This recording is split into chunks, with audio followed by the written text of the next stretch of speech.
क्या आपके जीवन में कुछ ऐसा हो रहा है जो आपको तोड़ रहा है? आप प्रार्थना करते हैं लेकिन उत्तर नहीं आता, आप रोते हैं लेकिन कोई दिलासा नहीं मिलती। लोग कहते हैं सब ठीक हो जाएगा, लेकिन आपके अंदर एक बेचैनी है जो कहती है कुछ बदल रहा है। क्या आपने कभी सोचा है कि परमेश्वर आपकी परीक्षा ले रहे हैं? हाँ, या हो सकता है कि आप किसी पाप की सजा नहीं बल्कि एक बड़े उद्देश्य की तैयारी से गुजर रहे हैं। परमेश्वर जब किसी को उपयोग करना चाहता है तो पहले उसे तोड़ता है, परखता है और दबाता है। भाई, आज मैं आपको दो ऐसे गहरे आत्मिक संकेत बताऊंगा जो यह दर्शाते हैं कि आप किसी आम समय से नहीं बल्कि परमेश्वर की योजना के सबसे निर्णायक मोड़ से गुजर रहे हैं। बाइबल कहती है, जैसे सोना आज में तप कर शुद्ध किया जाता है, वैसे ही विश्वास की परीक्षा हमारी आत्मा को परिवर्तन बनाती है। तो अगर आपकी जिंदगी में इस समय संघर्ष है, अकेलापन है, चुप्पी है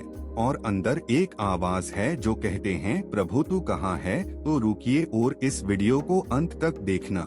शायद आपके जीवन में सबसे बड़ी आशीष आपके सबसे कठिन समय के बाद आने वाली है, और ये दो संकेत वो कुंजियां हैं जो उस आशीष के दरवाजे खुलेंगे। तो चलिए एक एक करके समझते हैं। संकेत नंबर -1, कठिनाइयों और चुनौतियां। जब परमेश्वर के करीब जाती हैं तो अक्सर पहला पड़ाव कठिनाइयों और दर्द से होता है। बीमारी ने घेर लिया है, घर में कलह बाढ़ गई है, नौकरी जा चुकी है, या किसी ने ऐसा धोखा दिया है जिससे आपका दिल टूट गया हो। रुकिए, ये सब बस यूं ही नहीं हो रहा है कि आप परीक्षा के पहले पड़ाव पर खड़े हैं। परमेश्वर जब किसी को पहले उसे झुकाते हैं, तोड़ते हैं और तरसाते हैं। अयूब की कहानी याद है, उसने सब कुछ खो दिया, धन, परिवार, स्वास्थ्य, यहाँ तक कि अपने सबसे करीबियों का विश्वास भी, लेकिन एक बात उसने नहीं छोड़ी, परमेश्वर पर भरोसा। जब आपका अचानक बदल जाए, जब सब कुछ हाथ से निकलने लगे, तो यह मत सोचो कि परमेश्वर आपको भूल गया है, बल्कि समझिए वह आपको तैयार कर रहा है उसे आशीष के लिए जिसे आप अभी संभाल नहीं सकते। जैसे सुनार सोने को आग में डालता है, वैसे ही परमेश्वर अपने चुने हुए लोगों को तपाता है ताकि उनका विश्वास और भी शुद्ध और भी मजबूत हो। तो अगर आज आप संघर्ष में हैं, तो अपने घुटनों पर गिरिए, रोए पर रुकिए मत। कवयो की ये संघर्ष परीक्षा की शुरुआत है और आश्चर्य इसके बाद आता है।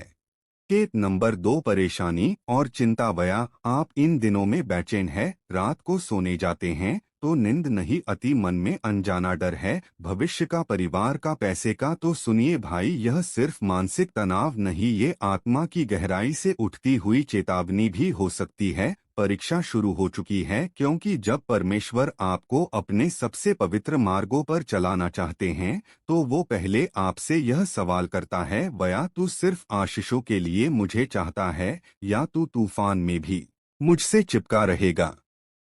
ध्यान अपनी ओर खींचता है और शैतान कोशिश करते हैं कि आप डर के आगे झुक जाए। बया, आपने कभी सोचा है कि यीशु को भी उस रात भय और चिंता थी जब वो क्रूस से पहले बाग में प्रार्थना कर रहे थे? वह पसीना नहीं लहू बहा रहे थे, वह भी डर और दर्द में थे।